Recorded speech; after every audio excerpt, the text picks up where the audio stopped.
The sixth regular meeting of the Medford City Council, February 9th, 2016, will come to order. Mr. Clerk, please call the roll. Council Caviello. Present. Council Falco. Present. Council Knight. Present. Vice President Lego Kern. Present. Council Marks. Present. Council Scarpelli. Present.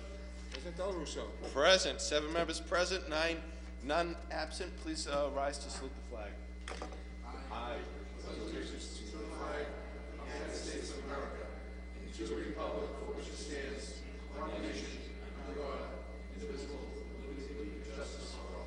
Chair recognizes Councilor Knight for suspension of the rules.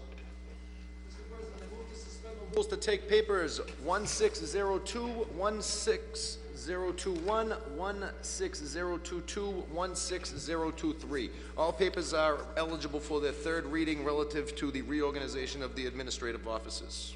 On the motion for suspension of the rules to take the aforementioned papers off the table for approval, all those in favor? Opposed?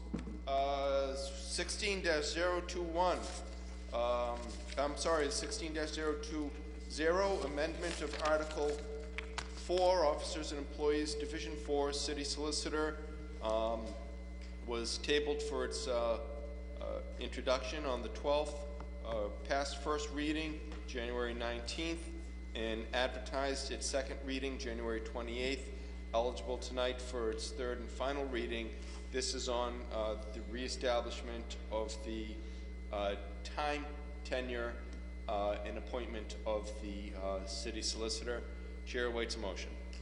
Mr. President, I think this matter that the mayor has put forward is relatively cut and dry. What this matter does is it gives the city solicitor a 2-year appointment coterminous with the administration. The paper has been through its first 2 readings, Mr. President. If there's anybody in the audience that would like to speak, I think we should give them the opportunity, and if any other councilors want to speak on it, so be it, but I'd move for approval. On the motion for approval by Councilor Knight. Seconded by Councilor Caviello. This is a matter for a roll call. Mr. Clerk, please call the roll. Council Caviello. Yes. Council Falco. Yes. Council Knight. Yes. Vice President Lego Kern. Yes. Council Marks. Yes. Council Scarpelli. Yes. President Del Russo. Yes, with a vote of 7 in the affirmative, none in the negative, the motion is ordered. 16-021, amendment of Articles 4, Officers and Employees, Division 4A, Chief of Staff. This came before us pertinent to the creation of the position of Chief of Staff in the administration. It came before us on January 12th. It was tabled on January 19th. After explanation, it passed a first reading. On January 28th, it was advertised as its second reading. It is now tonight eligible for its third and final reading. Chair awaits a motion. Mr. President, again, this piece of legislation would create the position Chief of Staff and reorganize the administrative office. It's been through its first reading. We had some questions. The questions were answered. I'd move for approval. On the motion for approval by Councilor Knight, Chair recognizes Vice President Lego Kern. Thank you, President Del Russo. With regards to this question, I believe we asked for just an update with regards to, I think a couple of us did some research on numbers for Chief of Staffs in the surrounding communities, and the 106,000 is kind of something that stuck out for me. That's almost close to what the mayor's making. So we did ask for a communication back from the mayor with regards to, why this position was being funded so high. And then you have a, chief procurement officer / budget director taking on 2 jobs that is making about the same, if not a little less than the chief of staff. So I just would like to get an answer on that. I think we had a explanation of Councilor Knight. With all due respect to the councilor, Mr. President, if she feels as though the position's overpaid, this is a piece of legislation. She can't amend the piece of legislation while it's on the floor. We've discussed it. I think that it's a good position. It's a necessary position. It's a required position, Mr. President. I support the matter wholeheartedly. No, I'm glad he does. I just, not that I don't support the position or the reorganization, I just think the 106,000, as do many people, believe that might be a little bit high for a position like this, in a city like this. We're just looking for some explanation. Will this person be working more than the 40 hours? We did get the job description. I think one of the job descriptions was that that person would be in front of the city council. We have yet to see that person at a council meeting or even a committee of the whole meeting. So, you know, what exactly is the reasoning for the 100, it's such an exorbitant amount of money, again, when we have people taking on double jobs and making less than that. I just don't see, I just would like some clarification on that. Well, maybe, point of information, Councilor Scarpelli. Just so I'm clearing up a question myself, but I believe it was Chief of Staff / Personnel Director. Correct. Okay, so it's 2 jobs. Correct. Okay, that's all. Thank you. Thank you, Councilor. Maybe some light can be shed on this matter by the Director of Budget and Personnel, who's Director of Budget pro tempore, who's with us right now.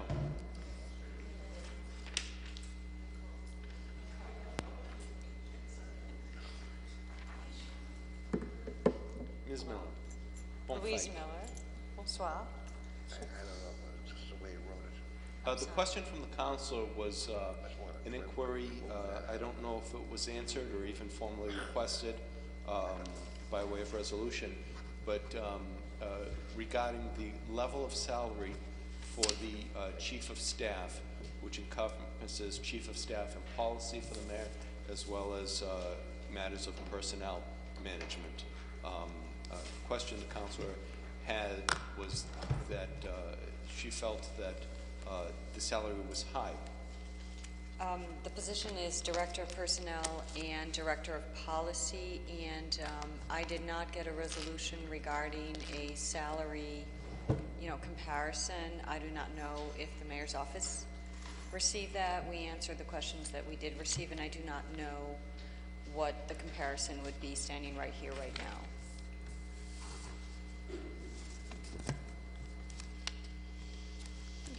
Thank you. Well, we have a motion for approval that has been seconded by Councilor Caviello. Did Councilor Falco wish to speak on this matter? No, actually, Mr. Scarpelli made the point that I was going to make. Basically, that it is 2 positions. And I think that probably justifies the salary, just like the new procurement position. That's like 2 positions as well that one person is taking on. So that's why I think that's the justification for the higher salary. Thank you. On the motion for approval, Mr. Clerk, please call the roll. Council Caviello. Yes. Council Falco. Yes. Council Knight. Yes. Vice President Curran. No. Council Marks. Yes. Council Scarpelli. Yes. President Del Russo. Yes, with a vote of 6 in the affirmative, 1 in the negative, the matter is ordered. 16-022, amendment of Article 5, Finance Division 2, Chief Procurement Officer. The matter appeared before us on January 12th and was tabled. On January 19th, it passed its first reading. It was advertised on the 28th for a second reading and is before us for a third and final reading tonight. Chair awaits a motion. Again, Mr. President, this was a reorganization of the administrative office. It would establish a chief procurement officer and also allow the chief procurement officer to continue in her role as a budget director. I move for approval, Mr. President. Support the paper. On the motion for approval by Councilor Knight, seconded by Councilor Falco. Mr. Clerk, please call the roll. Council Caviello. Yes. Council Falco. Yes. Council Knight. Yes. Vice President Curran. Yes. Council Marks. Yes. Council Scarpelli. Yes. President Del Russo. Yes, with a vote of 7 in the affirmative, none in the negative, the motion is ordered. 16-023, amendment of Chapter 66, Personnel, Article 2, Non-Union Compensation. Appeared before us on January 12th, tabled. January 19th, passed first reading. January 28th, as advertised for second reading, now before us for action. This was on... Establishing the personnel classifications, I believe, of the positions Yes, it that we was. just created. That's what it was, the classifications. The other one regarding the vacation time was already passed. So the chair awaits a motion. Mr. President, this was a paper that would assign employee payment classifications for the positions that were just created. Mr. President, move for approval. On the motion for approval by Councilor Knight, seconded by Councilor Caviello. Mr. Clerk, please call the roll. Council Caviello. Yes. Council Falco. Yes. Counsel Knight. Yes. Vice President Kern. Yes. Counsel Marks. Yes. Counsel Scarpelli. Yes. President Del Russo. Yes, with a vote of 7 in the affirmative, none in the negative, the motion is ordered. Congratulations, Mr. Solicitor. Yes, Mr. President, members of the council, I just wanted to thank you. I'm very happy that it went through all of its 3 readings. I thought that that was good government, and just wanted to say thank you to the council. Thank you, Mr. Solicitor. Thank you. Thank you as well. On file. Motion to revert to regular order of business, Mr. President. On the motion of Council Knight to revert back to the regular order of business, all those in favor? All those opposed? Motion carries. 16-062, offered by Vice President Longo Kern. Be it resolved that the administration provide the Medford City Council with the minutes from each of the public meetings being held. Madam Vice President. Thank you, President Del Russo. I would like to see if we could get the minutes, if minutes are being taken for all the public meetings. I know there's been meetings with regards to recreation. I know there's been meetings with regards to Haynes Square that was held at the Roberts Elementary School last week. I also know that you're chairing a bunch of meetings yourself, Mr. President. It seems like there's 3 or 4 meetings going on per week, which I want to commend the mayor for doing. I think it's great to get community input. I think it's something that the council's always asks for more community input or business input. I know in the past we've asked for more public input before the parking meters and before waste management contract was signed. So it's definitely something that I think is a positive step. It's just something that obviously we can't all make, all 7 of us councilors can't make every single meeting. I myself, it is tough, you know, so I would like to see what's going on, what our constituents are asking for, the concerns, interests of, you know, everybody that's attending those meetings, and see how detailed the minutes are. Either way, whether they're detailed or not, it still would be very helpful for us making our votes going forward, and, you know, figuring out. Tonight we had a meeting with regards to goals at 6 p.m., so it would help us to further that discussion on goals. And, you know, it's always good to get public input. So, you know, the emails and phone calls we do get are very helpful, but if there's, you know, a number of people going to each of these meetings, making a number of recommendations, I would love to be able to digest it all, have it in Friday's packet, you know, after each week, so that we can, you know, keep them together and figure out how we're going to move forward. So I request that if there is minutes, if they could be forwarded to us on a weekly or bi-weekly basis, so that we can gather that information and move accordingly. For your information, Madam Vice President, they are all smartly posted on the city's webpage. Oh. Already? Progress. About how long does it take to post? I don't know. Oh, I haven't seen them. They're on there? Nice. Councilor Scarpelli. Thank you. That's my question, Mr. President. Thank you. So on the Great. motion for approval by Vice President Longo Kern, all those in favor? Aye. All those opposed? I'd love a hard copy. Congratulations. 16-063, offered by Vice President Longo Kern.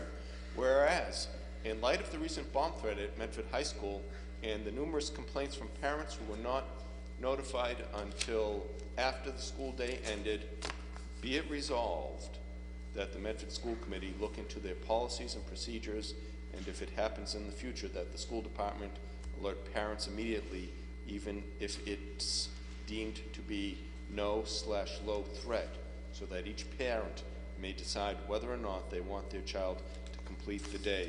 Chair recognizes Vice President Longo Kern. Thank you, Councilor President. Falco. Thank you, Mr. President.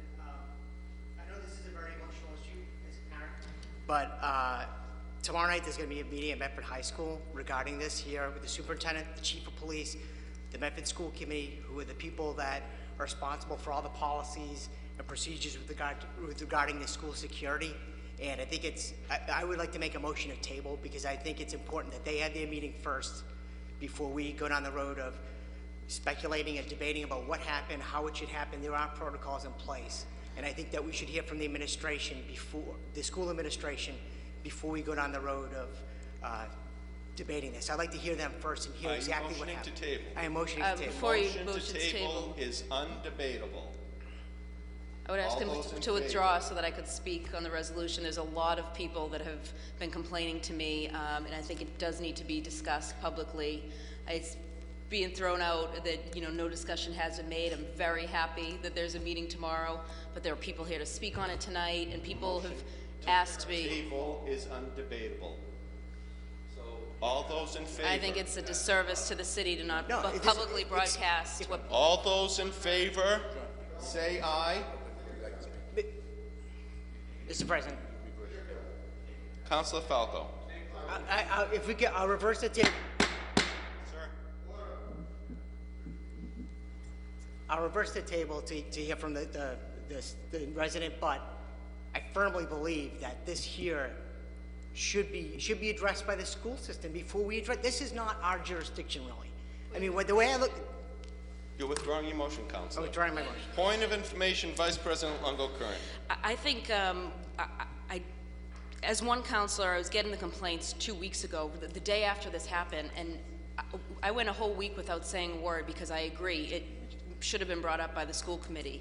It was not, and people were on me to bring it up, and I don't disagree with them. I think people need to be able to hear what we have to say about it, what the school committee has to say about it.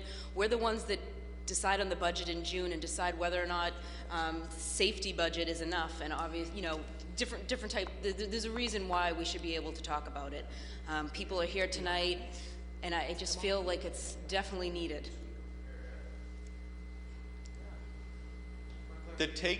Point of clarification, Councilor Knight. Has there been any communication between the administration of the school department and the council to date prior to the filing of the resolution?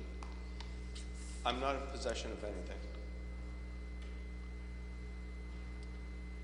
The motion for tabling has been withdrawn. The chair recognizes the presenter of the motion, Vice President Longo-Curran. Thank you, and I appreciate I understand where Councilor Falco is coming from, and I appreciate the withdrawal of the motion. I learned about this bomb threat through Patch. I read it online, and as a parent, I didn't even think of it as a parent. I actually called my mother, who works for the school system, and said, "Did you know there was a bomb threat 3 days ago?" "Yeah, I found out after the end of the day." So I had my mother in the building with a potential bomb threat, whether or not it was low or no threat. I was concerned. And then I thought, after I started getting the complaints, I thought, I have one child in the school system, soon going to have two, and then eventually have three. And whether or not it was a threat or no threat, I truly believe, and I think it's where a lot of people are coming from. I think that as a parent, I think I should be given the choice. And I think a lot of parents do believe the same thing. They should be given the choice, because it's not something that happens every day. This is actually the first threat of something like this that I've heard of happening ever in the Medford Public Schools. So I think parents are looking for me to come out and say they should have been notified, whether that was through a phone call or some type of communication, rather than after the children left school. And I think that's important to say. I think it's important. I have the right to voice my opinion, and that is my opinion. Parents should have been notified in a non-emergency fashion, but a phone call should have went out and said, "This is the situation, this is what we're dealing with, and we just want to let you know there's nothing to be concerned about."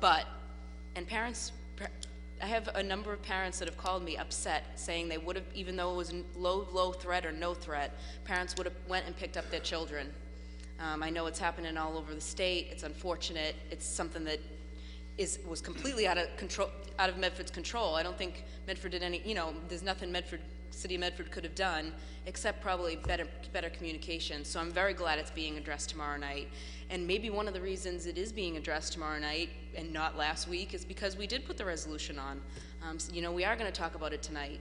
So I think that it needed to be put on, and I think people need avenues to be able to speak and give their opinions on it.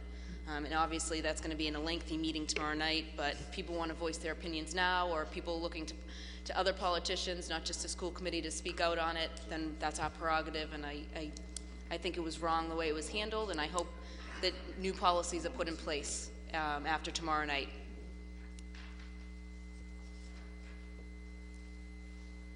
Thank you, Madam Vice President. Motion approved, place on file, Mr. President. On the motion, you wish to present yourself? Welcome. Please state your name and address for the record. Robert Candy, 128 Grant Avenue, Medford. Monique DeVos, 128 Grant Avenue, Medford. Thank you. You may speak one at a time. Thank you. Welcome. Councillor, thank you for the motion. And Councillor Falco, thank you for withdrawing it for the time being. I don't think either of us is in any way opposed to the meeting itself or to working things out. There's been zero information other than what was in the transcript. To our knowledge, the bomb threat occurred somewhere around 9 a.m. when kids were in school. Neither the kids nor the teachers knew about it, to our knowledge as well. We don't know if any sweep was done or conducted, and in that regard, we trust the police and we trust that the school has our children's best interests in mind. That said, how dare they not call us? How dare they not give us the option of deciding what to do? And loco parentis, from a legal perspective, does not mean they get to make that decision. And they could be challenged on that, and we're thinking about that. It's very distressing to know we've had 3 children in the school system, currently 1 in high school, to know that he's sitting there hoping they got it right. If we wanted to take him home, that should be our option.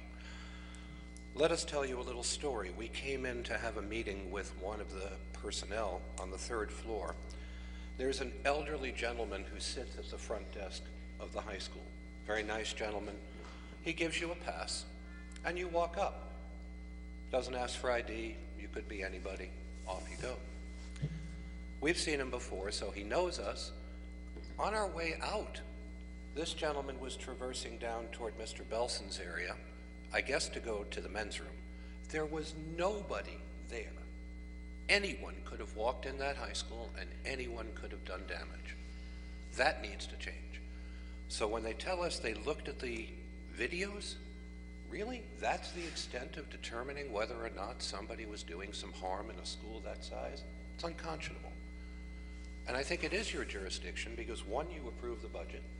2, as Ms. Kane pointed out, the school committee did nothing. They didn't even raise the issue, and it is something they should be talking about. So I'm just going to say I think it's unconscionable we weren't called. I think we should be given that opportunity, and I think it would be a sad day if you folks did not act on this, if you determine after that meeting that proper steps have not been taken. Remember, the resolution itself says parents may decide. That's what we're here about. We're not here to question the police or to question Mr. Belson or Dr. Perella, whom we have trust in. We're here to say, we are owed a call. You have anything else to add? Just the fact that I support everything you said and that absolutely people need to be informed. You can't make any decision without being informed, period. Thank you for hearing us. Thank you for being here tonight.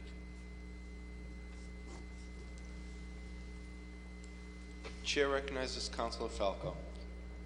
I can wait. I can wait.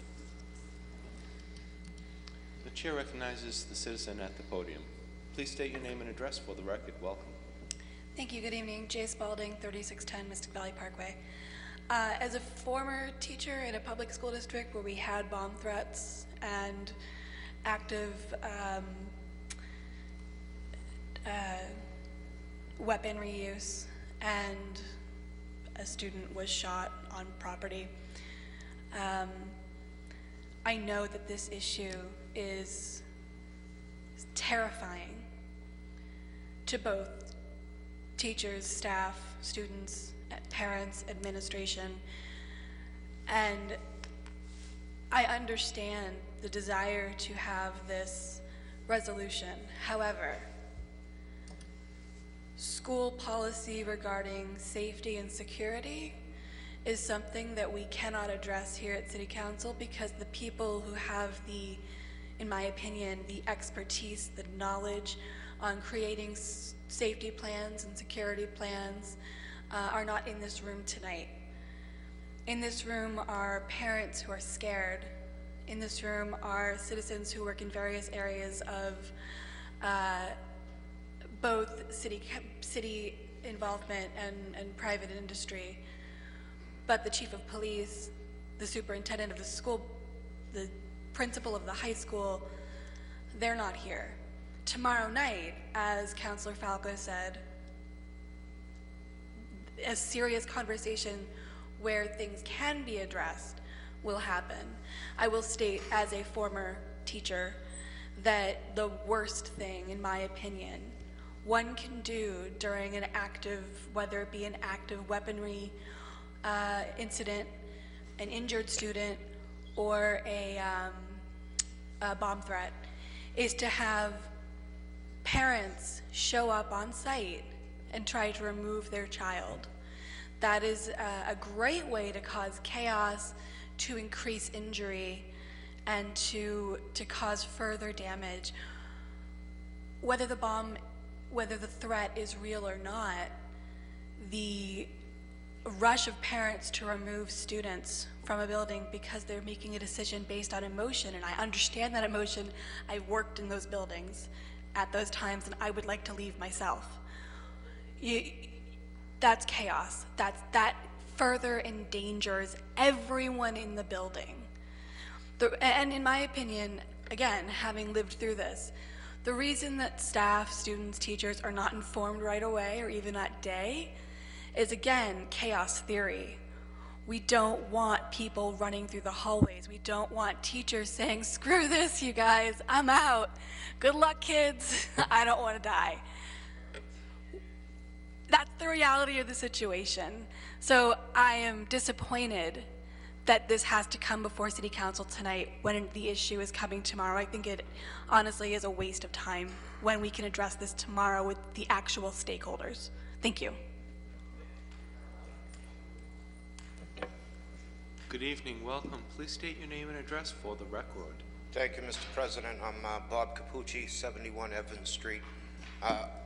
I too am a former educator in Massachusetts, and there are definite ways and orderly, in constructive way for parents to come and retrieve their kids can happen without it breaking down into chaos. You know, school could be put on lockdown, everybody stays in their room, and as parents showed up, you know, they're notified where their kids are, they communicate, and they get them out in an orderly fashion. Now, I went to Chief Sacco of the Medford Police holds a informational town hall meeting every first Wednesday of the month, and this was the main topic. The police got this threat, and the threat was an automated, robotic threat to the school. So that was one of the things that they used to determine the legitimacy of the threat. It came at a very inopportune time, around 10 in the morning. The police did go through the school and make a search, but some of the things that they brought up that I think makes it pertinent for this council to talk about was that something like half of the cameras in the school don't work. So not every single door is locked and being looked at. Another thing to consider is that it wasn't the police department's decision to put out the information about this bomb threat at 6:30 at night, hours after it happened. I believe that was on the superintendent of school. It was his decision. Going forward, as you do consider the budget in June, in the police department that we have, I mean, there's a Medford police officer that was up there on duty that day also has 2 kids in the school. So they did sweep the school. They did do a search. I don't know the full extent of that, and they did pass on the information of the call to the state police to try to track where this robotic call came from. But in considering the budget in June with our police department, I think it would be pertinent to do what you can to get enough police officers on the Medford police force. Thank you, Mr. President. Thank you, Mr. Capucci. Good evening, welcome. Please state your name and address for the record. Hi, my name is Cheryl Rodriguez. I live at 281 Park Street. I heard about this bomb threat online as well. I have a student in the Roberts Elementary, but I pretty much get all of my information about the school online because my school doesn't notify. I know other schools call for snow days. So this call coming in at 6:30 for a bomb threat is no surprise, and there's no clear policy and how schools are supposed to notify parents. I thought this was possibly the PR person's job to kind of unify us, because at my school we've had power outages, we've had heat being out, we've had issues where they can't clean things because there's no hot water, there's no parent notification. Somebody needs to unify this because everyone should know. We had the lockdown drill at my school and nobody notified. We had children having anxiety attacks because their parents couldn't prep them for this. This is just a larger issue that we need as parents. When I drop my child off at the school, I don't give up my parental rights. I found out about the power outage last year because I was volunteering in the school building and had to cancel a program for 100 children with less than 2 hours, walked in the school and found out they had no power. So something needs to be done on a systematic level of notifying parents. We're still the parent.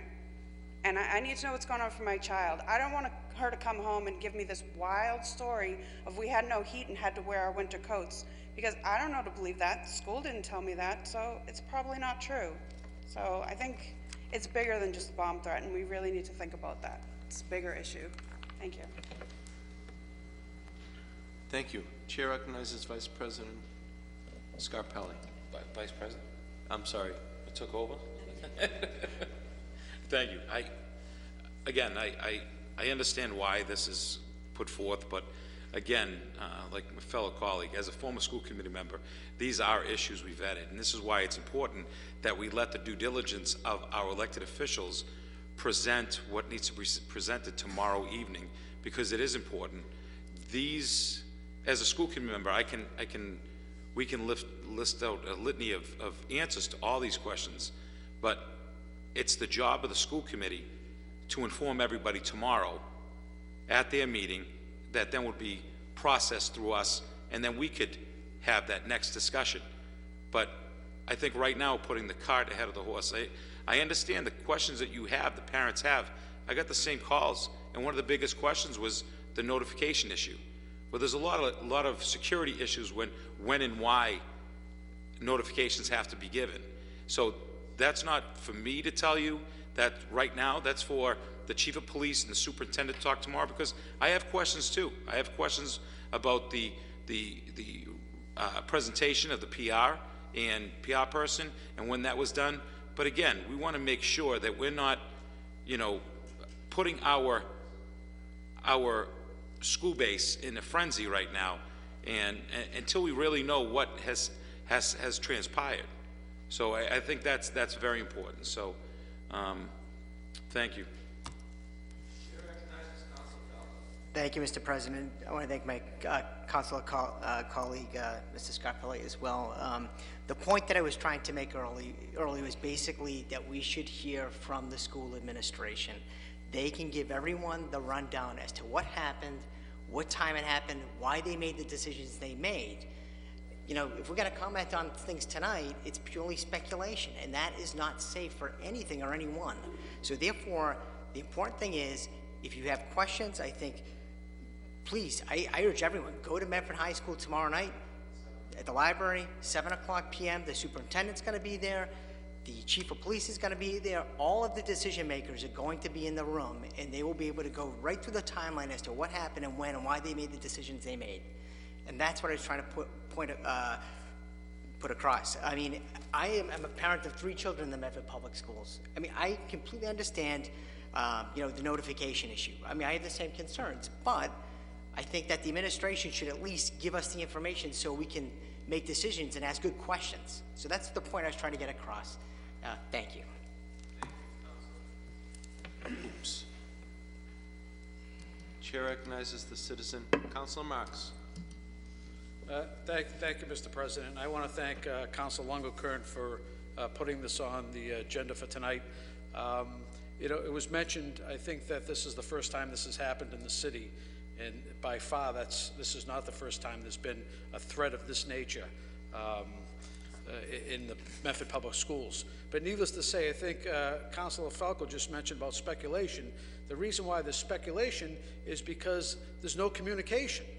And I think that's the main concern. I have 2 children in the public schools, and when I received the call that night, the first thing that came to my mind was, geez, I would have liked to have a little more information, and maybe I would have liked to have it a little sooner. And I realize it's a delicate balance, because you don't want to create pandemonium. How do you release, you know, if the high school wants to release 800 kids, how do you release them, and how do you go to do it in a safe manner? I understand that, and I think these are the issues that need to be discussed. But if there's a policy in place, why does it take 8 days, or tomorrow's 9 days, why does it take 9 days to say, this is our policy, this is what we implemented, this is what we found out? It shouldn't take that long, and I think that's the concern that I'm hearing. And then as a parent, when they tell me part of the reasoning why they consider this a low threat was they went through 18 hours of videotape, you know, anyone that goes up to the high school, and the gentleman that spoke is right, if you had to go up and bring your student a book, just say they forgot a book, they used to have you just sign a sheet of paper and you'd go bring the book to the main office, so they'd let you into the school.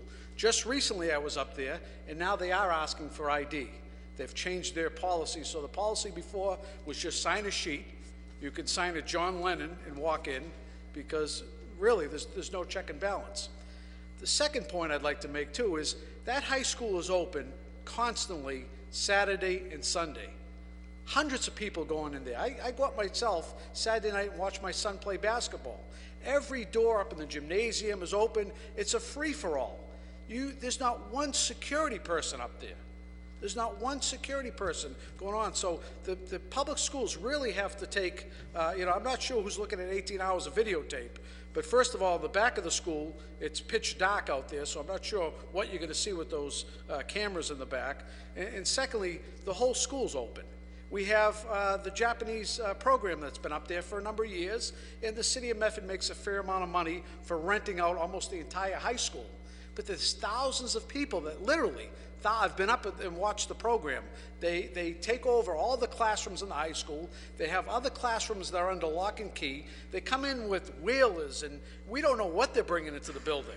And, you know, these are the things, and I'm not saying that this program's a bad program.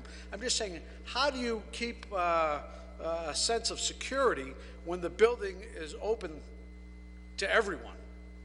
And there's really no security up there, especially after hours and on weekends, which is a real concern of mine, and I hope it's addressed tomorrow. But I think the issue that I've been hearing from parents is not whether or not they wanted to pull their children out, was the lack of communication. Be open and upfront with people, and it shouldn't take 8 days to figure out what's going on. And if there was a breach in policy, or the policy wasn't followed, let us know. That's how we improve. You improve upon, this is how you improve upon policy and regulations when something like this happens. And to just brush it under the rug and then come up with a meeting. You know, I've been calling for 2 years for a public safety summit, Mr. President, in this community. And it's not just on the city side, it's in general. It's to bring the police department, the fire chief in, the mayor, the council, and anyone else that wants to be part of it, Mr. President. And for 2 years, I just called for another one recently that this council voted unanimously. We have got no response at all regarding a public safety summit. It's almost like people in this community don't want to discuss what's happening in the community. They don't want to discuss the robberies that are happening in our local drugstores, almost daily, the bank robberies, incident like this at the high school. And the list goes on and on and on, drug activity on our streets. And we've been asking, Mr. President, to get together, like any good community would, and discuss some of our shortfalls, and maybe why we're seeing an increase in this particular activity in our community, and what we can do better to provide security. You know, so I'm glad that this was discussed tonight. We're not talking out of school now. We're not letting any secrets out about safety at the high school, ways someone could breach the high school. We're saying that we believe there's a concern, and the concern has to be addressed in a much quicker fashion, so speculation doesn't get out there and people start thinking, oh my God, what's happening? We hired a $90,000 PR person. $90,000. I didn't see one communication from that PR person. Not one communication. If you can't, address an issue of this nature, what are they addressing? Honestly, I don't know what's going on, Mr. President, but this is a concern that parents should be upset about, and maybe this is not the best forum, but guess what? We're an open forum. People can come up to the podium and speak, and the day we start censoring what can be said at that podium, you might as well close the light and lock the door here at City Hall, Mr. President. I just want to thank Councilor Longo for bringing this important issue up. Point of information, Councilor Scarpelli. Just to clarify, I believe that this council, not to censor anybody, but the idea of systematically going through and understanding. Now, tomorrow evening, I'll be there, and I will ask those questions about communication and the protocol that my fellow councilmen and myself helped write, and understand why that wasn't done, and then bring that forward in the following week. But what I think that at least this council's question issues were. Point of information, Councilor Marks. I'm coming to the. I'm sorry. There you are. Councilor Scarpelli just mentioned that the protocol wasn't done. How do you know? I'm sorry. I misspoke then. Understanding if the protocol wasn't followed through, we'll know tomorrow when we ask that. But why does it take 8 days to figure that out? Well, that's what I'll ask tomorrow. Thank you. You've both made your points of information. Chair recognizes Councilor Falco. Thank you. And this is the point I guess I was getting at before. I feel like we're speculating as to what happened and when. And I'm not trying to censor anyone, but what I'm trying to say is I think it's best that we have the decision makers present so they can be asked the questions by the people. People have questions, but there's no one here at this meeting that can answer any of the questions. That's what I'm saying.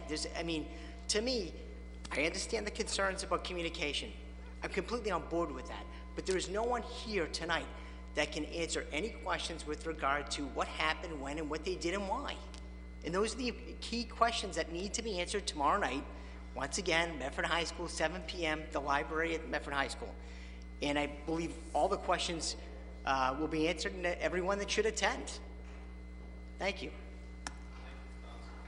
The chair recognizes the citizen at the podium. Please state your name and address for the record. Welcome. Thank you, City Council. Joseph Villione, 59 Garfield Ave, Medford, Mass. I'm going to defend Medford a little. My first night at WinCam, Winchester Community Access TV, they asked me to videotape the basketball, which I obliged. I love helping out. No one knew who I was except for the TV station. And I'm an older person myself, so anyone could have walked into that high school as well. I was the videographer, as you may know, for Winthrop, for the football, for the hockey.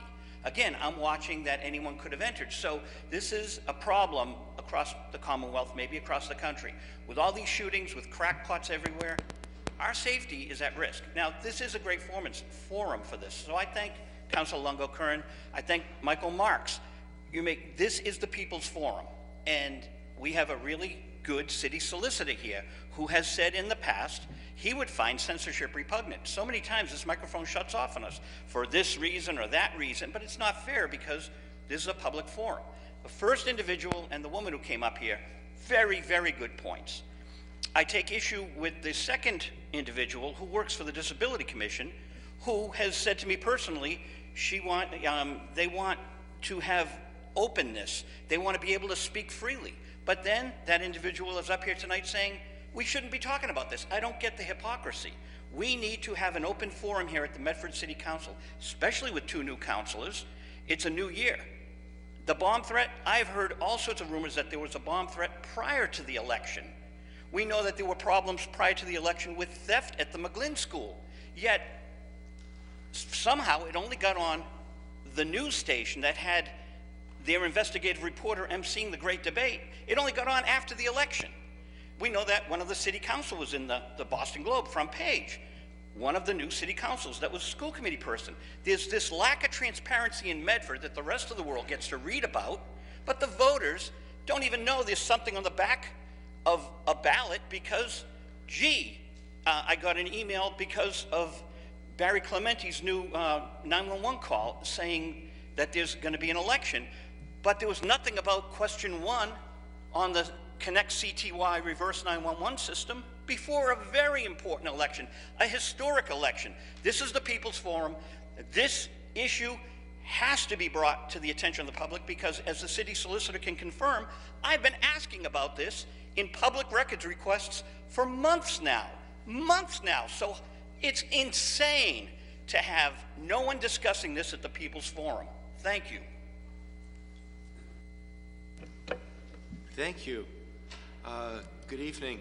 Welcome. Please state your name and address. My name for is the Robert record. Penter. I live at 0 Summit Road, former member of the caucus party that's deliberating here tonight. At the outset, I'd like to thank my colleague, Council Longo-Kern. I would consider a colleague forever because I think she's doing what she's supposed to be doing, and that's the people's work. You know, you folks are sitting here as councilors like I did for many years. Your most important job is to protect the students, the children of this community, because that's what our budget's all about, that's what our school department budget's all about, and that's what public safety is all about. Sure, there's adults and there's businesses to be concerned about, but it's the children. That's what we're trying to do here, is educate our children. And how do we educate our children? By teaching them the difference between what is right and what is wrong. And as they grow up to be youngsters and teenagers and adults, that's supposed to transcend into their everyday working operation. We've just had 3 incidences take place here in this community. One that took place in November where there was a bomb threat, allegedly a bomb threat. Medford police went to the high school and their sniffing dogs were not allowed into the building. That didn't even find a response. Then you had the incident 5 days before the election this past November where at the McGlynn school, somebody broke into the school, ransacked through, I believe, 8 teachers' bags, and you didn't hear about that until 5 days later. And now you have this incident that took place most recently, and as Councilor Marks has alluded to, 8 days after the fact. You have a responsibility because when you do that budget each and every year, you're being led to believe by the school department and the school committee that everything is going properly. You have a superintendent of schools whose primary responsibility over and beyond educating the kids first is the safety of those kids in every single building that they are in here in the city of Medford. And that safety cannot be transcended by waiting days and days and days. Now, I understand what Councilor Falco was leading to, that tomorrow night there's a meeting, but there is a yes answer to this meeting tonight. And the yes answer to this meeting is to let anybody who wants to talk about it come up, and the answer would be yes, allowing them to talk and speak about it. Because if they can't make it tomorrow night, it becomes informational for those who didn't know about it to be at the meeting tomorrow night. But more importantly, it's the public safety that really has not been addressed by the at-present school administration. And if you said, Councilor Scarpelli and Councilor Falco, that the two of you put together some kind of a program and the protocol hasn't been met, then so be it. Then somebody has to be held accountable and maybe their job should be put on the line. Because if it was their kid and their child was threatened with a bomb in the school and they weren't told about it until 6 or 7 hours after the fact on a robocall, that doesn't satisfy or suffice the purpose. On January 18th, you had Groton, Ayers, Arlington, Tewksbury, Taunton, Salisbury, Weymouth, Newton, Brighton, Boston, Swampscott, and Lexington Minuteman. A bomb threat was over there. 2 things took place over there. They either evacuated the building or there was a lockdown. What's the difference between the two? Needs to be explained. Does a lockdown complete the service of saying that the school is safe or not? I don't know. But this forum, this is the only forum that you have this opportunity to let the people come and have their opportunity to speak about what is happening. Now we talk about transparency and a public relations person. Where has all that been going? Where's the public relations coming out on this? And if it truly has been 8 days after the fact, why are you having a meeting 8 days after the fact if, in fact, the consultation took place between the school administration, the state police, and the area surrounding police departments to find out the protocol, whether it's high level, low level, or no level? Who are they to make that decision? The school committee, the school department should have some type of an Amber Alert that addresses itself like they do in the Commonwealth of Mass when a child disappears or a senior citizen is missing or a person in general is missing for whatever the reasons might be. You know, we're living in a day and age today that is not the same as 1950, 60, 70. It's not even the same as it was 5 years ago. We're living in a world that's tumultuous. It's crazy with people. And it has a deep concern that everyone's child that goes to a school should be considered to be safe and in a safe place. But when you're talking about something like this tonight, it's not in a safe place because the protocols weren't met. And if the protocols aren't being met, then there is something wrong. There's a breakdown in the system. That's why we're paying a superintendent in excess of $160,000. You have 2 assistant superintendents well in excess of $120,000. They have a responsibility to this community, whether it's your kids, my kids, grandchildren, or someone else's children. And that's to ensure that when they go to that school, barring any unforeseen circumstance, and if something were to happen, the parent should be advised ASAP. I wouldn't want a superintendent or a teacher to say whether they make the decision whether my child should be there or not. It's kind of like interesting. If you follow the whole idea about testing and MCAS and everything else and Common Core and draw the correlation to it, if the child or the parent doesn't want the kid to take it, they can opt out. Magnify that to a bomb threat in a building and not telling the parent for 8 hours after the fact. There is no correlation. There is no justice to this whole thing.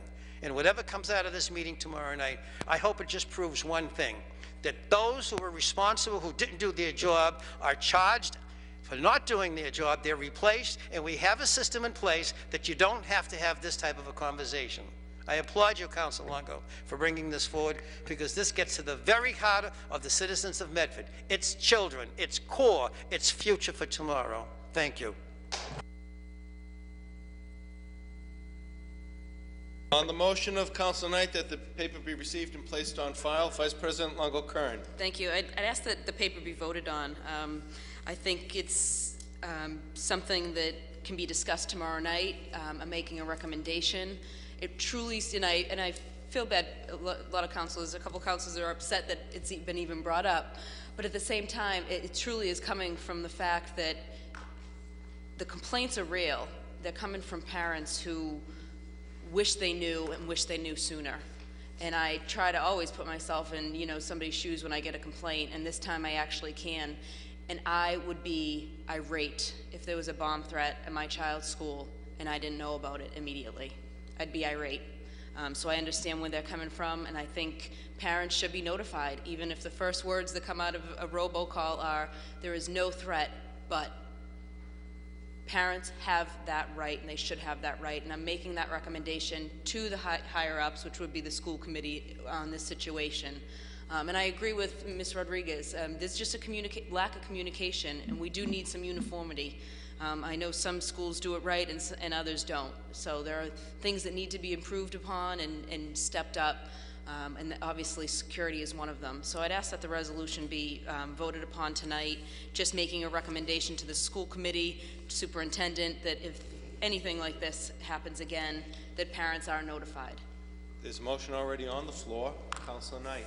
Mr. President, until I go to that meeting tomorrow night and find out exactly what happened and where the failings were and where the system failed the students and the residents of the city, I don't feel comfortable making any recommendation as to a course of action. Therefore, I'm not going to be withdrawing my motion. Well, we have 2 contravening motions here. So the first motion I'd is be happy to before withdraw us. my motion if the council would be willing to table the matter until the meeting can take place tomorrow. Does the councilor wish to table the matter? No, I'm actually making a recommendation that hopefully the school committee will get by tomorrow night, that, you know, protocol should be in place so there's better communication with parents, especially on such a serious event as a bomb threat. There should be better protocols, or other things need to be discussed on how parents can get notified without, you know, an issue. Chair recognizes Councilor Falco on the motion of Councilor Knight. Thank you, Mr. President. I would like to hear from the school committee first. I heard from the residents, and I think it's great that they came and they spoke up on the issue. And but at this point, I'd like to make a motion to table. I think we need to hear from the school committee and hear about what went wrong and what needs to be done to improve the situation. We need to hear from law enforcement. We need to hear from the superintendent. Like I said, we need to hear from the decision makers before we make a decision here. So I'd like to make a motion to table. The motion before us is to receive the paper and place it on file. On that motion. No, motion to table supersedes. Does the motion so proceed and cancel the two out? Or Motion for table is two motions before us undebatable. already? Roll call. Motion to table. Motion to table. All those in favor? Roll call, please. Roll call has been requested on the motion to table. Mr. Clerk, please call the roll. Council Carriero. Yes. Council Falco. Yes. Council Knight. No. Vice President Longo-Kern. No. Council Marks. No. Council Scarpelli. Yes. President Del Russo. What's that vote?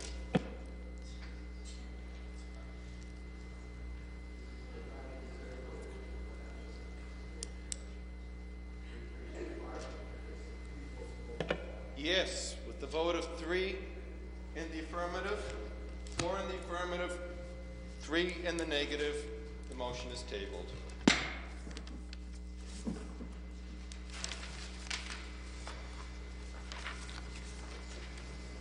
(16-064) offered by Councilor Marks. Be it resolved that a complete assessment on the condition of city street signs be completed with recommendations for replacement where necessary. Councilor Marks, thank you. Thank you, Mr. President. Many of our street signs are fading away and not legible, and that includes stop signs and traffic signs as well as street signs. And I would ask that a complete audit be done of all our signage with recommendations. I had a brief conversation with Mayor Burke recently, and she mentioned to me that she directed acting DPW Commissioner Brian Kerins to look into the assessment of all street signs. So I guess that is ongoing right now. But I would still ask through a formal request of this council that there be a complete audit and replacement of signage. What I did not put on this, Mr. President, is some time back I offered a resolution to have the markers on hydrants. And I know the city purchased a number of markers, but it fell short of the number of hydrants in the community. So I asked also that... Excuse me, Councilor.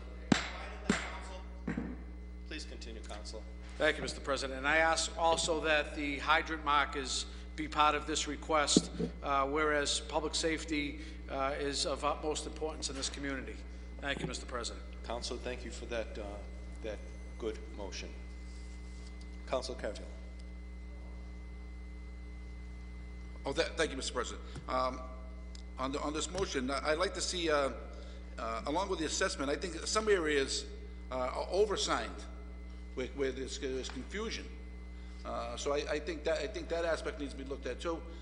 So maybe we can consolidate some signs so the people have a little better understanding of what the signs mean, rather than seeing half a dozen signs, especially in the parking areas where there's 15 minutes, 30 minutes, and people just don't know what the sign means or any of the signs. So, and there's certain streets that have several signs on them, Mr. President, that are unnecessary. As amended by Councilor Caviello, Councilor Knight. Mr. President, this is a great resolution, a great resolve, Councilor Marks. I commend you for bringing it forward. It deals with public safety, it deals with infrastructure. They're vital keys to a strong quality of life here in Medford. I support the resolution wholeheartedly, Mr. President, and I move for approval. On the motion for approval, all those in favor, as amended. All those opposed, the motion passes.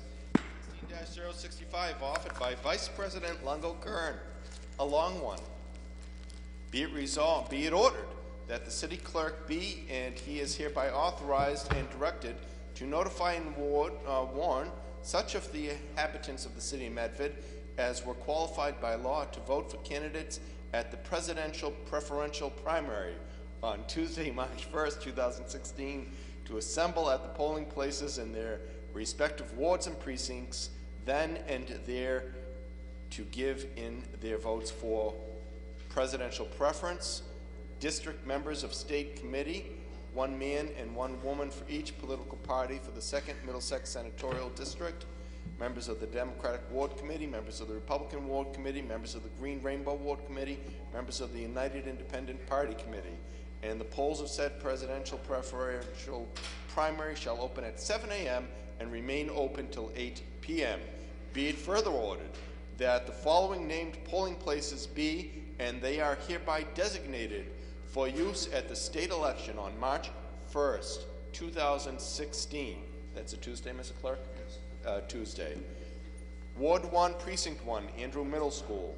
Ward 1, Precinct 2, Firefighters Club, 340 Salem Street. Ward 2, Precinct 1, St. Francis Parish Center, Fells Way in Fulton. Ward 2, Precinct 2, Roberts Elementary School, 35 Court Street. Ward 3, Precinct 1, Lawrence Memorial Hospital. Ward 3, Precinct 2, Temple Shalom. Ward 4, Precinct 1, Tufts University, Gansha Center. Ward 4, Precinct 2, Walkling Court, Auburn and North Street, Fondacaro Center. Ward 5, Precinct 1, Columbus Elementary School. Ward 5, Precinct 2, Columbus Elementary School. Ward 6, Precinct 1, West Medford Fire Station, Engine 2. Ward 6, Precinct 2, Brooks School. Ward 7, Precinct 1, Mystic Valley Towers, North Building Entrance. Ward 7, Precinct 2, McGlynn K-8 Public School. Ward 8, Precinct 1, Senior Center, 101 Riverside Ave.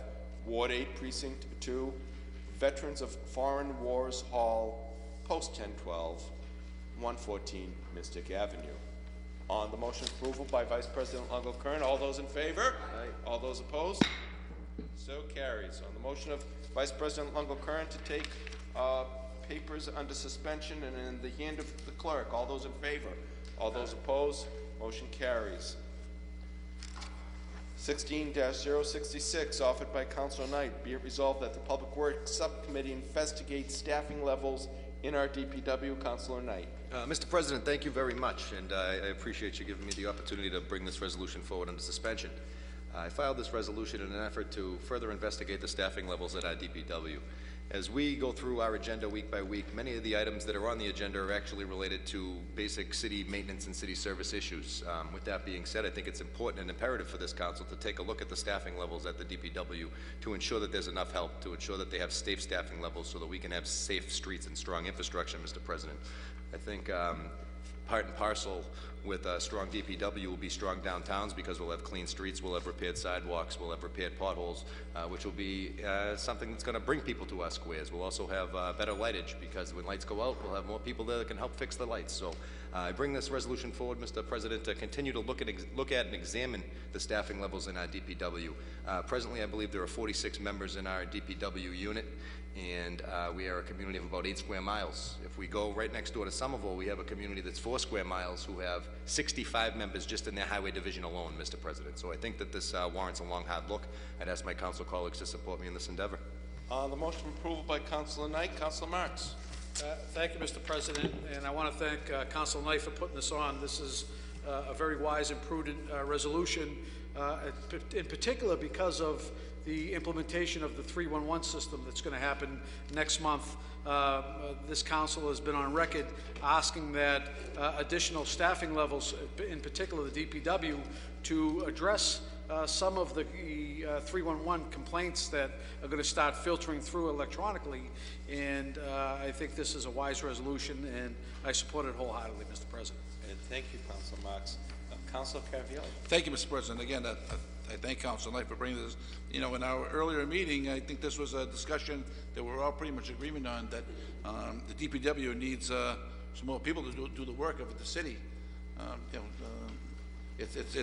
it's hugely understaffed compared to other cities. So I would hope that our subcommittee could make a recommendation to hire more people. Very good. On that motion, Councilor Scarpelli. If I can add to that, I appreciate Councilor Knight bringing this forward. As we talked to DPW employees. One of the other issue that came about is not only the staffing level, but also their equipment and what their needs and what we have for you know, aging equipment. And if we can add to that, get a list of any equipment or inventory that they might have needed, asked for in the past, that we should be looking forward as it comes to budget time. Thank you. Very good. So on that motion as amended, Vice President Longo Kern.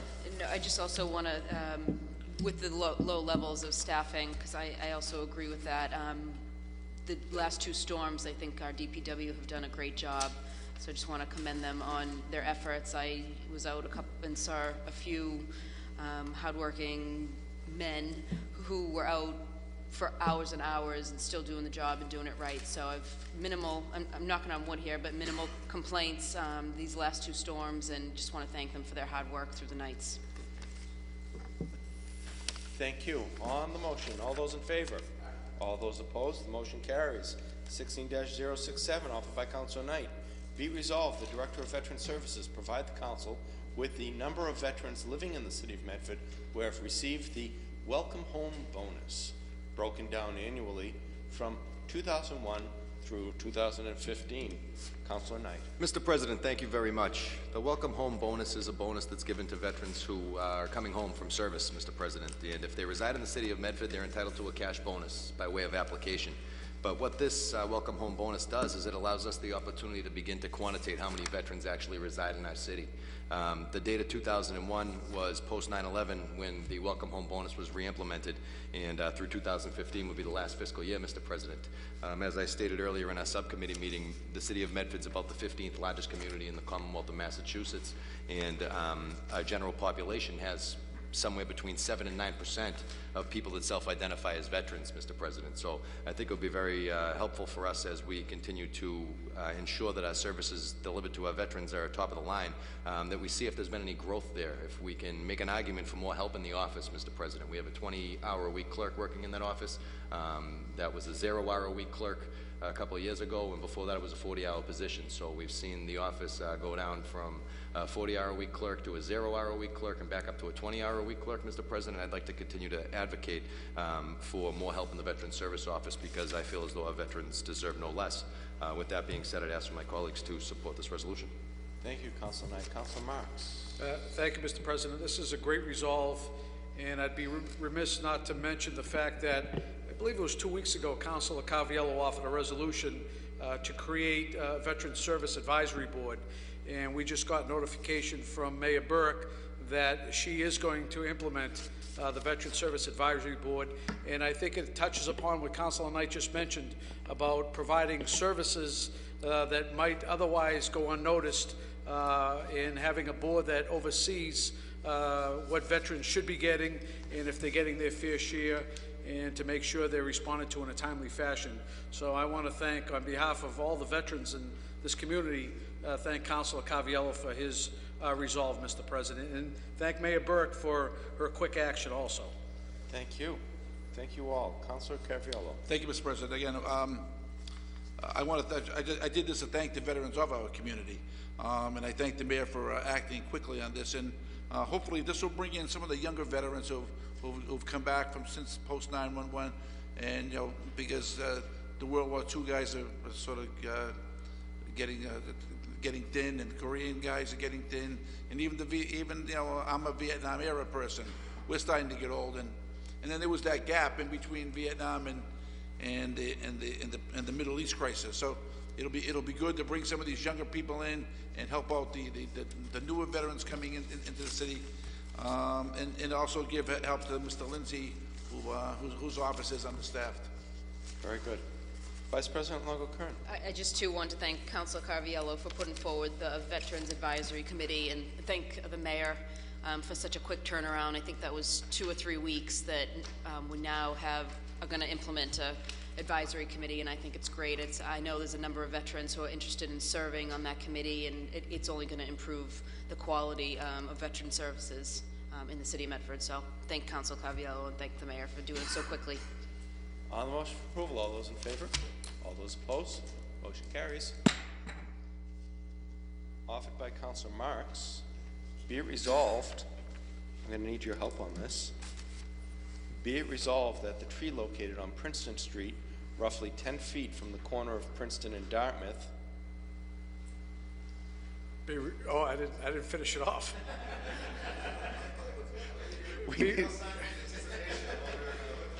That's, I was going to offer the second half next week. Thank you very much. No, that tree be removed, Mr. President. I apologize. That the tree be removed. Councilor Marks. In the interest of public safety. This tree, Mr. President, is in poor condition, and although it may produce leaves during the summertime, it really is hollowed out and needs removal, and I'd ask that the tree warden, Aggie Tudor, who does a tremendous job, go out immediately in the interest of public safety, especially with the snow and the wet, heavy snow, Mr. President. Very good. So on that motion, all those in favor? All those opposed? Motion carries. Finally, offered by President Del Russo.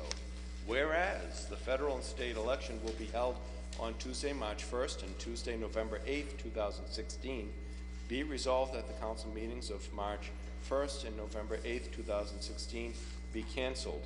Be it further resolved that the summer calendar be Tuesday, July 19th, Tuesday, August 16th, Tuesday, September 20th, and Tuesday, September 27th. Yes, I'll try it better this time. Tuesday, July 19th, August 16th, Tuesday, September 20th, and Tuesday, September 27th.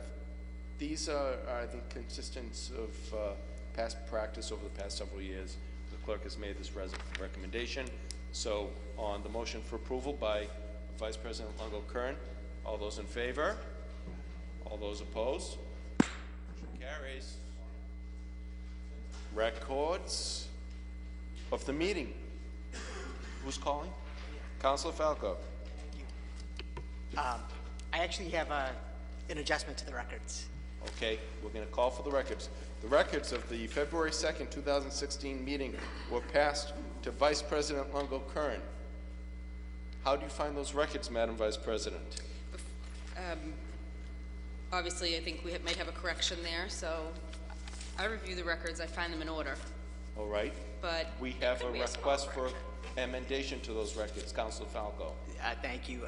Under 16-053, there was an amendment that was made to include the minutes from each of the board and commission meetings on the website at the conclusion of the meetings. Very good. So, Councilor Longo, you make that, recognize that request for correction, and otherwise recommend the approval of the minutes as amended.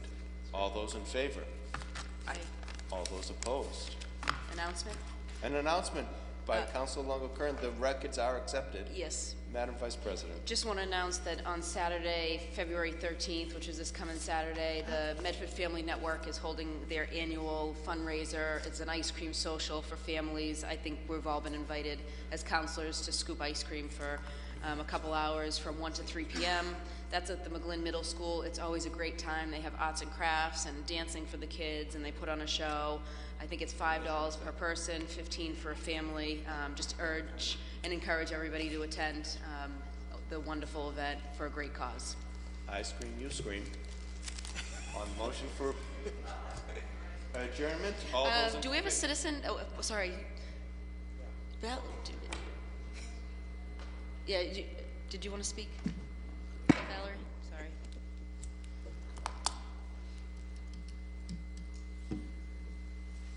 Good evening. Please state your name and address for the record and the topic of your presentation. Yes, Valerie Washburn Geiselman, Medford, Massachusetts. Okay, I'm here to give us an update. Let's see, I have 10 minutes. I have 10 minutes. You have 10 minutes. Okay, I don't have a watch with me to time myself. I'm sorry, I was late tonight. My ride wasn't able to make it, so I came by bus.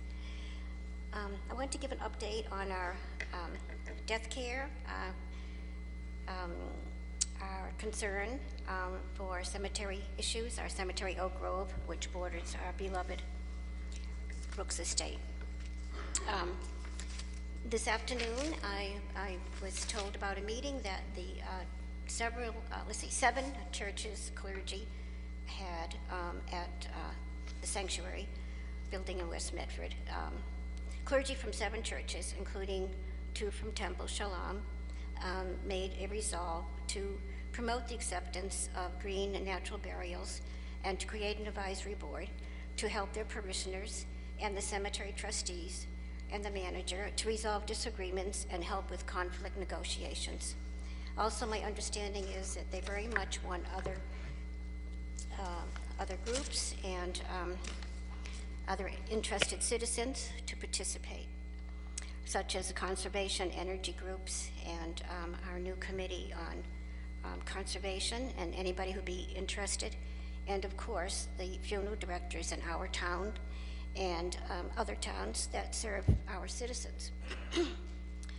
Some citizens suggest that we also invite various departments from Tufts University, which is also partially located in Medford. There are several departments that would help qualify, engineering departments and some of the science departments and even some of the psychology departments that have actually given talks on the benefits to people who participate in natural burials. And I actually have a relative who studied at Tufts, and he now does groundwater testing. And that might also be a concern. I wanted to discuss briefly a meeting that I attended last week, the cemetery monthly meeting, which was held over here in room 201. There were several other citizens there. And we listened for 2 hours to a discussion which was already pre-planned with civil engineers discussing the possibility and the perhaps need for something called a mausoleum, in which people would be buried above ground and they would be buried in caskets and or niches, or it could be both, and the niches would be for cremation. And this is something they are looking to for the future, as they expect in 10, 20, 30, or 40 years they may run out of land. We all realize, of course, that this is a possibility. However, we also feel that that we need to deal with the issues at hand and the citizens' needs at hand. And so, although you have to always plan for the future, there's still a lot of land in Oak Grove to be used. And there are some citizens that really want the discussion of natural burials to go forward. And we will do that through the clergy and other interested groups that would like to participate. I wanted to say at that meeting, we listened for over an hour to this discussion with the civil engineers. And some of the proposals suggested that there are various types of buildings that could be constructed depending on the need and how they wanted to start the process. And the projected amount of money was going to be $1 million to $2 million, depending on the kind of buildings and whatever various types of construction they wanted to do, including building a new office building, a garage, and other things that can be included in a mausoleum. At the end of that meeting, several of the people interested in green burials were on the agenda, and we were told rather abruptly as the other meeting ended that the meeting had been adjourned. And we made our point that we had already signed up to be on the agenda. And so one person spoke and asked questions about a certain type of green burial, and there were 3 trustees, and one of them had not been at the previous meeting, so she seemed really confused and was asking the other trustee beside her questions. I don't know what she was asking. And then the other trustee asked us questions and said that we needed to find if this was legally possible and if there were any diseases that could be transmitted in this kind of burial. which we had actually gone over the previous month. And also our attorney, Mark Rumley, had clarified that under Mass General laws, there's absolutely no reason to prohibit natural burials. And of course, that would mean, of course, that there's no worry about disease. And he just confirmed that with me out in the hallway as we just spoke, as he was leaving, that that is absolutely true. This seems to be an issue that's brought up over and over again, and anybody who reads enough information on it, and you don't have to read much to understand that that is not a concern, and obviously Mass General laws would not allow it if it was a concern. So then, as I said, it was rather distressing to be told that the meeting was adjourned when we were on the agenda.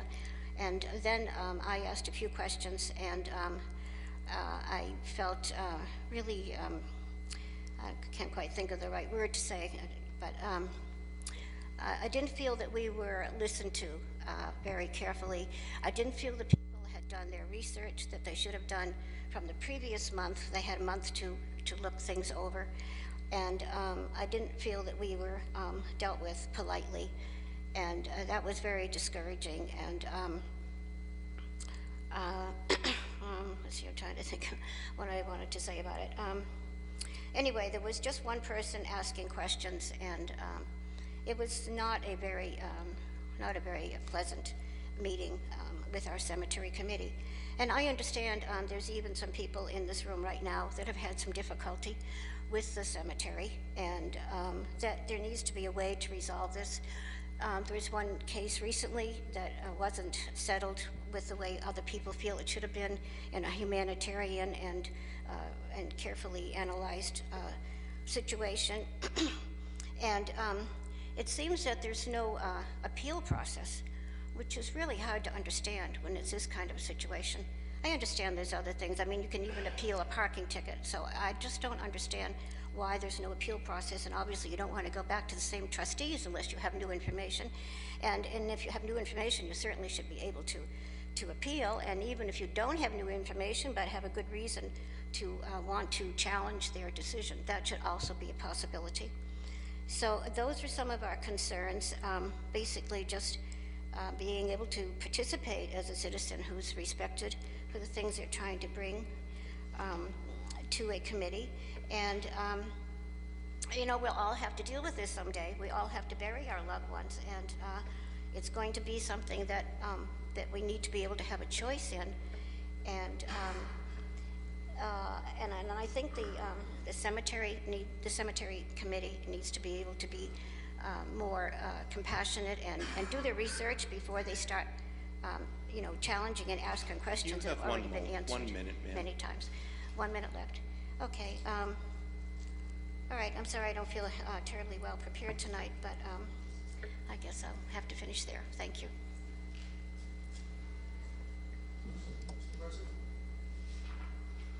Councilor Marks. Just so I can understand this issue a little better, maybe if Ms. Washburn wouldn't mind, I just had a question. Do you know what date this was first before the cemetery board? Do you know when this was first presented? The last meeting was the second meeting we discussed this situation. So when was the first meeting? Do you remember? It was well, the last one was last Tuesday, so it was a month before. The month before. It's once a month. They meet in room 201, is my understanding. So it would have been 8 weeks ago. Now it would have been 9 weeks ago. So it was back in January? Yes. And at the time, it was what, postponed or laid on the table? What happened to the issue when it first got presented? The issue with the family that was looking for the extra grave. Oh, so the green burial wasn't on that 9 weeks ago? It was discussed. And there again, the issue of a disease was brought up. And, you know, that they had to research it. So for 2 months, they had known about the issue of disease. Yes, they have known about that, and that it's not an issue, as according even to our attorney. Okay, because we all received in our packets, like we do for most boards and commissions, a copy of their minutes. And these are dated February 3rd, and the last page states, after discussion between members of the Board of Trustees, it was unanimously agreed that green burials is somewhat new to cemeteries and will require much more research. And it says the policy of Oak Grove cemeteries for casket burials to be interred in sealed cement liners. Therefore, Ms. Washburn's request has been denied. So they denied it based on the fact that apparently they want to do more research, and the fact that their policy states that it has to have a casket interned with sealed cement liners. Did you ever offer any type of We brought up different alternatives, yes, and we brought them up again on Tuesday, the last Tuesday. And that was, there again, the one person who did speak, the trustee who did speak, brought up the issue again when we brought up alternatives to the cement burial vault, which is not a green burial, basically. And she there again brought up the question of disease. Right. And just so I understand, I know you've done a lot of research. Mount Auburn Cemetery currently does green burials? Yes, they do. They do. We actually brought a speaker to the first meeting that we had, which would have been now 9 weeks ago. The woman who's Candace Curry, who's head of their green burial. She's a horticulturist, and they have many meetings over there. They have a waiting list when they have meetings. They constantly have people coming to purchase an area for green burials. They're a private cemetery, and my understanding is their lowest cost burial site is $8,000, and it goes up from there, and I don't even know if there's any $8,000 available. And they have various types of green burials, but yes, they do it without a burial vault, Right. without a cement vault, yes. So there are local cemeteries currently right now that can accommodate a green burial? Yes, there are. Okay. Mr. President, just if I could, because Ms. Washburn has done a lot of research, have attended the meetings along with Adele Trevisano, another well-respected resident of this community. And I think it would be interesting, maybe as a council, if we can find out from the Board of Trustees, Cemetery Board of Trustees, how many requests have been made over the past year of the board for a green burial, if they keep any record of that. And to urge them, I as one member of the council would urge that the board do their research, do their due diligence, their homework on this issue, and not leave it open-ended, because I think at the very least Valerie deserves an answer on this, as well as the other people that are concerned about green burials in the community, Mr. President. And I look forward to a response back from the Board of Trustees on this. Mr. Clerk, offered by under suspension by Councilor Marks that the Board of Trustees of Oak Grove Cemetery respond back to the City Council answering the following question: how many requests for green burials has the cemetery received? In the past year. In the past year. Could I just add something to that? And also, if they could do their due diligence in their research, and at least, because from what I read this, they didn't say we don't want green burials. They're saying that it requires more research, and they're saying that their policy right now calls for a casket with a cement liner. So they're not saying we're not going to do it. They're just saying this is what our policy is, and we have to do more research. So I would ask through the council resolution that they do their homework and due diligence, Mr. President, and on behalf of all the residents of this community, come out with the recommendation. Could I just Be add it further resolved, as Councilor Marks just said, Mr. Clerk. Ma'am. Yes, I'd just like to add something.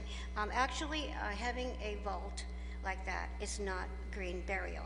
Some places have a vault that they turn the vault upside down so that the body is next to the earth, because the whole purpose of the green burial is to have the body close to the earth with as little encumbrance as possible. But that was brought up at the last meeting, and I don't recall any. There again, the question of disease was brought up. If the body was next to the earth, is it going to be spreading disease? The other issue that I had was it should be a separate area, because there could be people who don't want to be near people for whatever reason, who want a natural burial. And honestly, we would like to have a little section just for ourselves, or it could be the way Mount Auburn does it, which is in between other graves. That's another possibility. And we do have an old section that Mr. Brogan brought up when we had our representative from Mount Auburn Cemetery, when she said that they do green burials between other graves as one alternative. And he did mention something about the old area and whether or not that could be a possibility. And I don't know where that thought process went from there. But that would be another possibility, such as the way they do it at Mount Auburn, to do it in between the older area of the cemetery, away from the, and the whole concept of green burial is also that it's a more natural setting. And psychologically for people that prefer that, and obviously going to the cemetery can be a big part of the grieving process, is that that would be a healing process for people that really appreciate that concept. Mr. President, I believe it was 3 weeks ago that this council voted unanimously to send out 3 questions to the city solicitor. And one of the questions was, how do we go about setting up an advisory board, similar to what Councilor Caviello did with the Veterans Services, an advisory board to the Cemetery Board of Trustees. And tonight I bumped into the city solicitor in the hallway, and he mentioned to me that that could be done as a legislative prerogative through a city ordinance. So that is the response I got back from at least one question.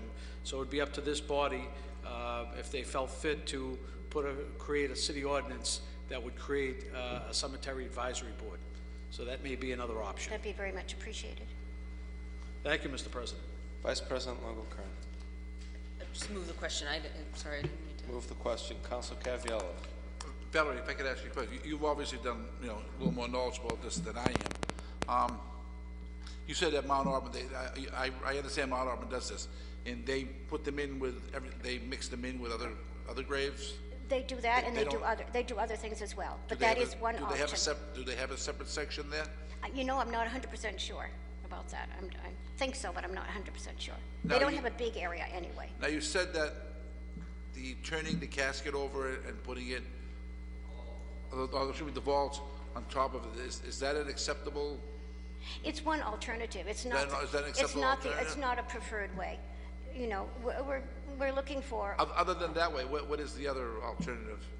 The basic alternative. I know the basic alternative is nothing other than the shroud that you. Well, it can be a shroud. It can be a pine casket. It can be there's all kinds of natural caskets that disintegrate, and that's the purpose, to bring the body back as close to the earth, dust to dust, and in a natural way, without encumbrance. And also, the other point of it is without adding pollution. And so cement eventually is a form of pollution. Rocks and stones would not be, but cement is. But for some people who, are unable to find a cemetery that will allow a real green burial, the compromise is to have the casket upside down so the body is next to the earth. And then not the casket, the cement vault would be upside down so the body is next to the earth. Yes. And of course, in many Jewish cemeteries and Muslim cemeteries, the body is next to the earth. They already practice natural green burials. And so it's not an uncommon practice. It's just not being done in a lot of public cemeteries. It is being done in Amherst. Actually, I have an uncle who is a funeral director out there, and he's buried in that cemetery. I just forgot the name of it. And there's one in Maine, and one in New York. But people have been going to Maine or other places instead of being buried in their hometown, which everybody wants. Even Candace Curry said, she's doing a lot of research on this. She's a big promoter of green burials. We had a meeting at the public library in green burials, and we had people that came from other cities to hear about it after they saw the movie A Will for the Woods, which was made by Tony Hale. Adele's son made a movie, A Will for the Woods, about a man who knew he was dying and wanted to have a green burial, and he had to go to another state because his state wasn't doing it. And this is the effort that people are making to have something that will give them comfort when they know their past, when they've passed, and it will bring their family comfort. Thank you. So on the motion of Council Marks, all those in favor? Aye. All those opposed, the motion is carried. On the motion for adjournment,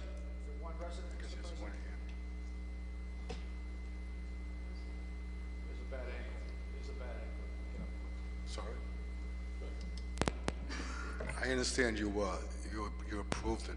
I just wanted to say, I don't know much about the green burial, but I'm sure it should be investigated so there will be no future indecisiveness in the future. And also she mentioned something about the cemetery was thinking about building a mausoleum of sorts.